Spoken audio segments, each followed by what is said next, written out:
this is Annie. You are watching GuitarMessenger.com. I'm here with these fine gentlemen, Jason and Lee from Born of Osiris. So you guys just released your album in March, The Discovery. How do you feel about your success so far? Really good. I think it's cool because like the second album, when we put it out, it was we were obviously really excited about it, Right. and we started playing it live, and sometimes it'd go better than others, you know. And with this new album, it's consistently getting like great crowd response every night, and getting good feedback, and it's cool because I think that some nights the new material is going over better than older material, which is hard to have happen, but it's cool. Absolutely. You guys have really like an original way of fusing the electronic influence to the metal influence, and I'm really curious, like, what sort of electronic artists do you like? What kind of bands do you like in the electronic scene? It's I don't know if we're the best two people to ask about that. Right, because your synth player, I'm sure, is like the guy our to keyboard ask player that. Joe is into a lot of different styles of music, and he writes a lot of different styles of music at home too, Right. aside from the band. But he listens to anything from like straight electronic music to dubstep to hip hop to Sick. like anything, you know. Yeah. So like we're not the kind of metal band that's all just about metal all the time. So like Yeah. I think it kind of shows from time to time in our music, especially with the synth stuff. It's not like he's trying to be a metal synth player. He's just trying to be electronic. Yeah, what he Yeah. likes. That's awesome. So is he a fan of like Infected Mushroom and like all the dubstep? I've heard the stuff name, Yeah. stuff like Oh, that. I'm sure. Yeah. Wow, actually. One of the dubstep artists that they listen to a lot, like Cameron and Joe's, this guy called Nick Grit. Starting to really see like the connection between metalheads and electronic fans. Yeah, it's that's it's cool. Adds a really lot. fusing, and it's It doing does. it's doing you guys like a lot of good. Yeah, we think so. I mean, Definitely. there's a certain like death metal group of kids that enjoy our music, and sometimes they think it's overdone, you know. But like we're Yeah. not trying to be a death metal band or any certain thing, you know. We just kind of do it how we want to Yeah, do it. You doing know? what you think sounds good. Does your synth player do a lot of the production-based stuff, or is he mostly like composition-based? Does he actually like create the sounds and the sound design stuff, or is he more Well, like? kind of. Honestly, whenever a song gets written, it's kind of like that person wrote the whole song. Is usually how it goes. Like, Really? Like if Cameron wrote a song, he wrote like almost every part to it. If Lee wrote a song, he wrote almost every part to it. And same with me, I would write almost Wow. every part to it. Yeah, Oh, okay. So, like, Yeah. I mean, there's a few keyboard parts in some of the songs, like in the song Automatic Motion, I think. Joe contributes some keyboard parts Yeah. to that song. I'm not like a keyboard player, you know. So like when Yeah. when I create a song or when I create something, I like to take it to Joe or to Cameron and just say do what you do, because like I feel like I can make a keyboard line, Yeah. but when it comes to like real big chords and stuff for my parts, like I kind of feel that I like leaving that up to to them and, Right. and stuff. It's interesting. You know, another song I did, Two Worlds of Design. It wasn't until like the last week of the album being mixed and mastered that Cameron, actually our drummer, put like this keyboard part over the beginning, and I thought it totally like woke the part up a lot. Yeah, But like made the song completely different. It was Yeah. so sick. Gotcha. It's interesting. Every song has its own story and how it came to be created, but we all, as far as the production of the keyboards, have a little bit to do with it. Like programs like Omnisphere and stuff like that have really kind of opened up our being able to be more experimental with that kind of stuff. I think that people hopefully will find that the keyboard tones on the album are a little bit more experimental than the previous ones. Yeah. Absolutely. Like I feel like you guys have really incorporated the synth element as like a really core part of your music, as opposed to just like Definitely. bands who make it like an intro or like just like an ambience, you know, to We the try metal to part do. of the stuff. But yeah, that's really cool. I'm surprised to hear that you guys write like full songs, because like your music still at the same time feels very cohesive to me. Oh yeah, well, So we maybe you guys feed- are just very similar, like we influence feed off wise. each other, you know, all the Right. time. Like me being before I was in the band, like the band was one of my favorite bands, and then I joined. so- Right. It's gonna be sick. Definitely worked out perfect. He was the perfect person to join the band. And obviously, aside from ridiculous guitar playing, like it was cool to have someone from the outside point of view that has looked at the band from that point of view Outside for a long perspective. time. Because Yeah. for us being in the band, like sometimes you get so wrapped up in what you're doing that like you're not seeing the whole big picture from the outside. You're just seeing your personal tastes and things on the inside like that. Right. If it makes sense, and you know, so it's cool. You know, aside from you know, just being a perfect person to play music with us, it's cool to have that outside opinion on everything. Absolutely. So Not that it's outside anymore, but Yeah. yeah. It's been like yeah, well over a year. Well over a year. But he definitely came and said, "Yo, this is what's up." Like, That's awesome. I've definitely heard a lot more technicality and like shred to be like kind of obvious in this album. Is that sort of coming from your influence, or I mean, you obviously like have like improved your chops like crazy. Like you well, both have really he's pushed improved yourself. mine as far as shred and stuff goes. You know, that was one thing he wanted Making to them do. practice. And shit. Yeah, Yeah. you really lend yourself to. Definitely.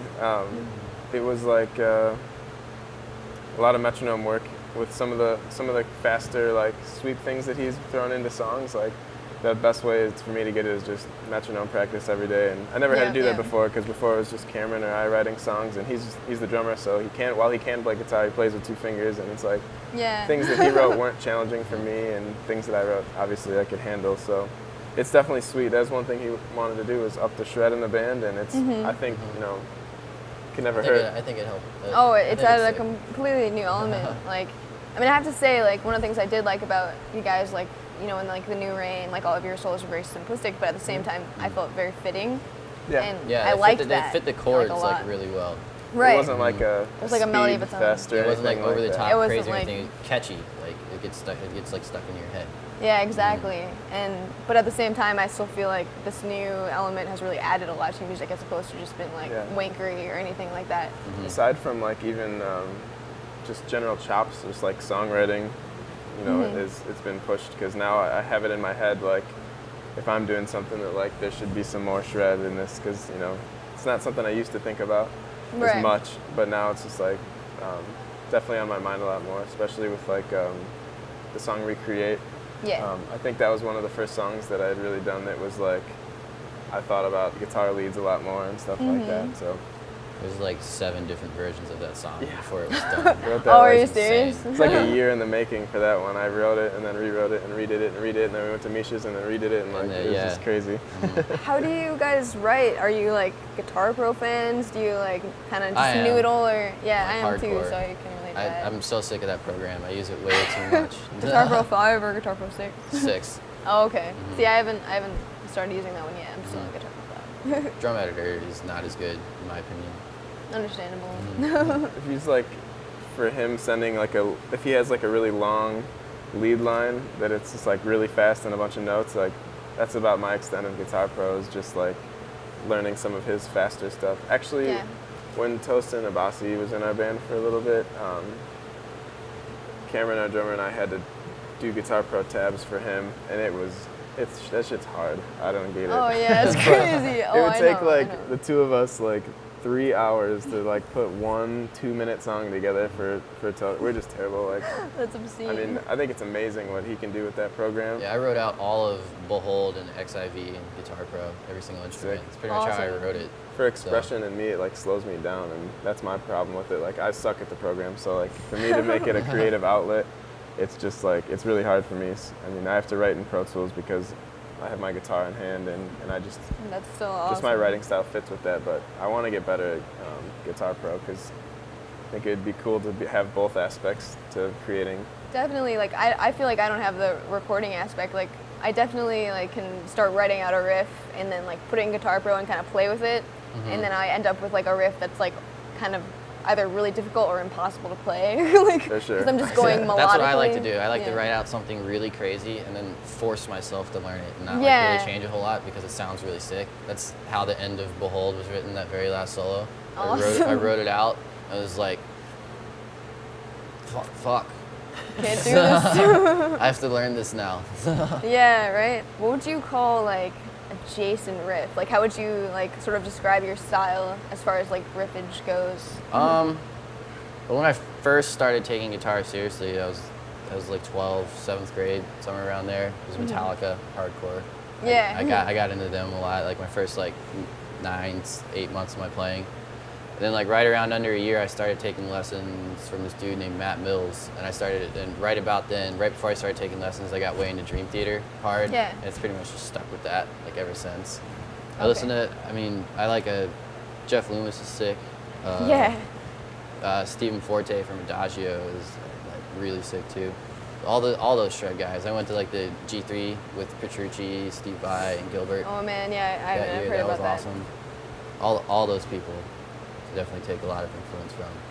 Definitely, I can hear that. And my teacher, Matt Mills, I have to name drop him. All So right, people check him out. keep that He's in sick. mind. I also heard that you took a 5-week at Berklee College of Music. You did do that before. How was Yeah. that experience for you? It was really awesome. It was really fun going to the school and everything. I mean, if I wasn't doing this, I'd probably be going there. I got accepted, and I don't remember how much scholarship, but a little bit to it from going to the program. But it's all gone now. It's been too long. Right. I'm not too bummed though. I'm really happy with like Yeah, you're where I'm doing at right exactly now. what you want to do. Yeah, I'm doing exactly what I want to do. So Absolutely, that's awesome. Have both of you had like some kind of musical like education, like at least classical or jazz wise, or have yeah, you? I took classical lessons for a little while and some jazz stuff while I was at Berklee. Cool. And did, from a like- couple teachers. I had like when I first started playing, I did like 5 years of guitar lessons. And Oh, it was no just way. it was everything. Like it wasn't a particular study, but as a matter of fact, the first couple years was like reading sheet music, and it's weird because I Yeah. feel like I was like 10 reading hate sheet that so music, much. and then all of a sudden tabs are just exploding, and then it's just like, no. why did I learn all this shit? I don't need to learn. Oh, I But feel like, you. I guess maybe one day it could come in handy, my whole life or something. I don't know, For but some reason, you feel like playing like sitting in on a jazz session or something. wedding or There like you go. Yeah. Who some knows? kind of event. Make a but lot of money doing Even If you're that. so. playing metal, like you guys are doing what you want, I wouldn't worry about sight reading. Yeah, I don't really incorporate too much theory into creating music, but obviously it is a part of it. But it's not like I'm thinking theory like all the Oh time. you know? yeah. I mean, I think some people are really good at separating it, like their sort of theory way of looking at things and their approach to metal. I don't know. It's difficult to balance For sure. for It's sure. funny because like I was talking, we just got off a tour with the Human Abstract, and Yeah. I was playing a lot with the AJ, the guitar player, and he's a classical professor, and he was telling me like how he writes his songs and stuff, and it's really interesting because he'll say like, I want to do a song like, like whole tone or like he'll just say this is what I'm doing and I'm gonna do it the whole song, and like I don't think it affects their songwriting negatively, honestly. I think they wrote a lot of great songs, and Yeah, getting absolutely. to tour with him was awesome. But it was interesting to see like there are people out there that are setting guidelines and sticking to it for their creation Yeah. process, and that's really interesting to me because I have like more of a freestyle approach to it. Like I said, Pro Tools, it's like a lot of times I'll just start with a click track or a straightforward just like a straight drum beat Yeah. and just start freestyling for like 3 minutes, just jam, and then like listen back and then hear like a piece that I like and then like start with that, make the drums fit to it, like Yeah, yeah. it's interesting to me to hear how different people write music, and Yeah. especially with Jason and Guitar Pro just being awesome at that program is just like it's crazy to me. Do you guys like write a lot of riffs together, or you generally mostly write riffs like alone and then kind of like fuse stuff, or? It's pretty Yeah, much all kinda. alone, I mean, for the most part. Yeah. I mean, there's a couple. Sometimes we'll like meet halfway on a song. Yeah. Like the song "Regenerate," Cameron wrote pretty much like the first like 2-3 minutes of it, and then that last like piano breakdown half I wrote. Actually, Sick. same with Follow the Signs, now that I think about it. Really? It was like a half of a song I had and a half of a song he had, and the label in particular was like, hey, we really like all these pieces, and so one day we just Fuse threw Yeah. it all together. and It works That's why there's that sometimes, tempo yeah. change. If it's in the same key, why not? It's interesting, how it all comes to be sometimes. Yeah, for real. How long have you been sitting with these songs? Like, did you have everything written before you went to the studio, or did you have a lot of? Some are a lot older than others. Like Okay. the song "Ascension" was like a week or two before we started Yeah. tracking. Definitely. Mm-hmm. It's weird, like with that, we're always like creating music. It's not like we're the type of band that's just like, oh, we need to Like do an oh, album now. we have a month to We have cram in cram it. writing. Right, You know, right. that's So, like, it was that's just- hindering. Is Yeah. the Comes from writing all process. places. It's stressful.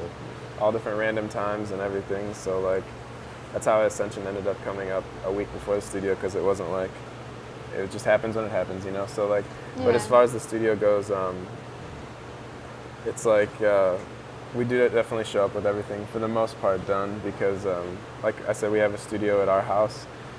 We all have a house together in studio, and we all have our own little personal recording setups and things like that. So Pretty epic. for the stuff that, you know, when it comes time to record guitar parts, like, especially for me, like, Jason always seems to remember like everything. But like for me, like when like I said, with more of a freestyle approach to songwriting, sometimes like I'll create something in Pro Tools, like when I make it, and then like it'll come studio time and I'll only remember like one harmony and I'll be like, what did I play for this, or how did I do this? And so like it's helpful. Like Guitar Pro is awesome. Exactly. Well, this is why, you know, I just had like my laptop and Pro Tools set up next to me when I was tracking to like reference and solo like the right side guitar, the left, and things like that. So like, but we do try to have everything done before the studio, except for not all the lyrics were done before the studio. Yeah, but most of the lyrics were written in the studio. Yeah. It was like half the studio was dedicated to like the lyric writing process, and the other one was all, the other half was all the tracking. Were you guys at all a part of the lyrical concept, or is that pretty much just your vocals? No, duty? not so much. We were there for like a couple songs. Mostly Ronnie and Joe, but there's parts like scattered throughout where we all had a little bit of input. Yeah.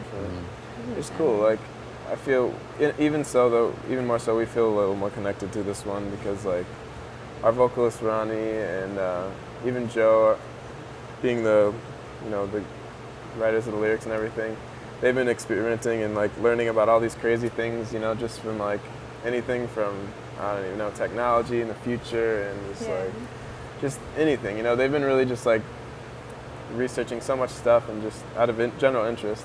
And I think it was cool because like it entered into the lyrics a little bit, which is neat because before, and I know in like when we were doing The New Rain, it was like, we're 17 years old, like what can we say? Right. You know, like what are we gonna try to preach a bunch of like knowledge or something like that? I don't know, you know, so I feel like now that we've toured for a few years and have become our own more, the lyrics and just every aspect, you know, of the band in general, I guess, is just stepped up. Gotcha. Now I feel like this album is finally like, and I'm sure the next one is us at our prime, you know, like now that we have our band, you know, like there was a while it was kind of just the five of us and had a guitar fill-ins, but this is the first time we've been like a band, writing as a band, and like it's awesome.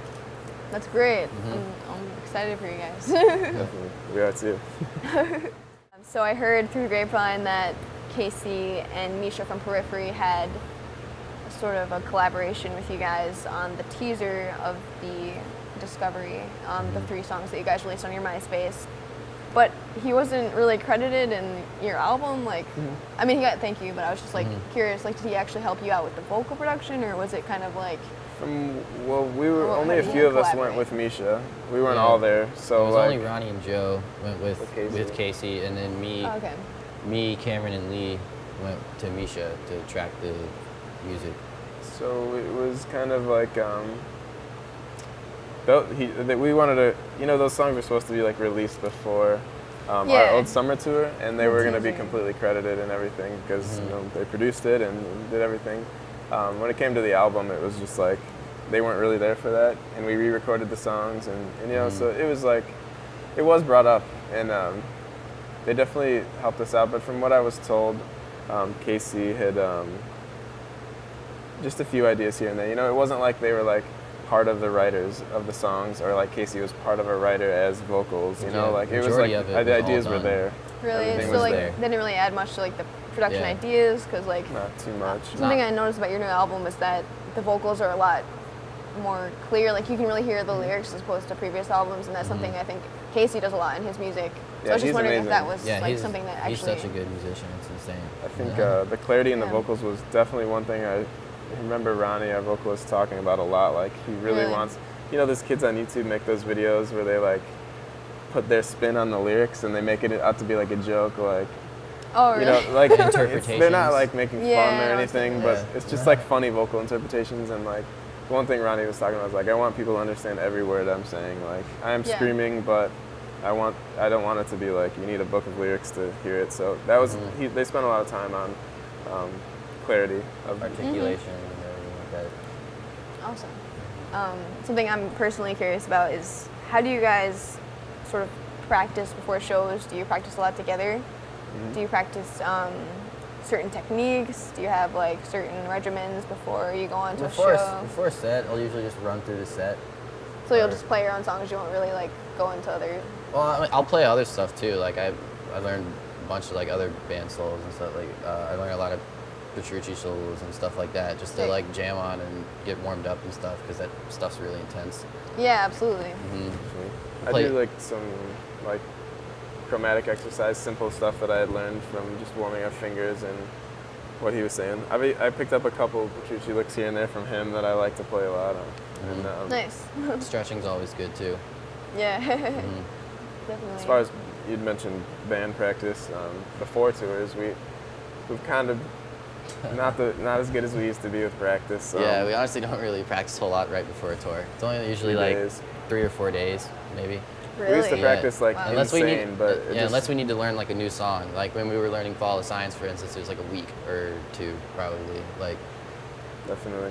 everybody had to like work on it on their own. You know, like Cameron had to go through and learn the drum parts. We couldn't just like sit that's down not and really just play a it. You know, band yeah, you had to like practice. get like cohesive and everything. Yeah, usually we get. Sometimes it's like when it comes to being on a tour, if we're headlining, we have more options. We can play longer sets. But sometimes when you're like second out of 4 on a tour, you only get like a half hour. Yeah. And then you have like these songs that you like kind of have to play because kids always want to hear these certain songs. And that's when it becomes like we don't practice as much because it's like we've been playing these songs for years. And What are some of your favorite songs to play live, like on the new album? For me right now, the ones that we're playing off the new album, probably Devastate. Yeah. I like playing that one. The new songs live Sick. that we played, that one definitely for sure. I would say Recreate for me. Yeah. And we play Follow the Signs too, which is a lot of fun, but I think the other two appeal to us a little more as playing on stage, you know? Awesome. What would you say are some of your biggest influences on the album as far as metal bands or any artist? Honestly, most of the material that I use for the album is really, really old. Like probably like 2-3 years old. Really? Yeah, back from before I was even touring. Like honestly, I went over everything again for the album and like spiced things up and stuff and like made it kind of my own again because I progressed as a player, obviously. But mainly a lot of Dream Theater. I'll be honest. Awesome. Yeah, a lot of Dream Theater. Very cool. Follow the Signs part was kind of Soilworky influenced. You can kind of hear it. The keyboard line originally was a guitar part, but that was just like too much of a blatant ripoff, so we changed it a little bit. I think for me, guitar player, it's always been Guthrie Govan is my favorite. Awesome. I'm a huge fan of Guthrie I just Govan. like when it comes to guitar players, I would never diss anyone's solo albums, but like sometimes I feel like there's in some albums you get shred just for the sake of shred, but I feel like with Guthrie Govan it's like So tasteful and there's so much feeling and like emotion behind it. It's not just technical playing, it's just like feeling too. So Awesome. I kind of have like a goofy question, but Yeah. you guys have one of like the weirdest acronyms for your band. Boo. Do you have a lot of like weird jokes about that in your band? Or- I just think it rules that we can't really get booed. you Yeah. know, Yeah. like, if we Yeah, that's were, the sickest part. Boo. and I've heard it in the crowd, and I don't know if they were booing us or not. But Right. like You'll you never hear know. it from time to time, and it's like, nice try, or thank you. Sometimes I think they're just doing it because they can. I don't really think they are booing us, but Yeah. like Yeah, you never I know. think But it's so. funny either way. Actually, no, we did in Halloween. We did Halloween shirts with like a ghost on it and said "boo." Really corny, but Awesome. a little fun way to play That's with the pretty name, funny. I guess. I would buy a t-shirt. Yeah, there's the even cornier shirt, I heart my boo. Oh yeah. Like I love New York, I heart New York, or whatever. I don't know. Yeah, we have fun with it. Yeah, no, I'm sure you do. What would you say you dislike about the metal scene right now as genre or anything like a trend or anything like that? For me, honestly, it's kind of just becoming like a big blended mush of bands. I agree. Like- completely. Yeah, I mean, I don't even really listen to a whole lot of metal anymore. Really? It's like it's interesting. oversaturated. It's I kinda oversaturated. relate. It's getting oversaturated with the same thing, just like over and over and over again.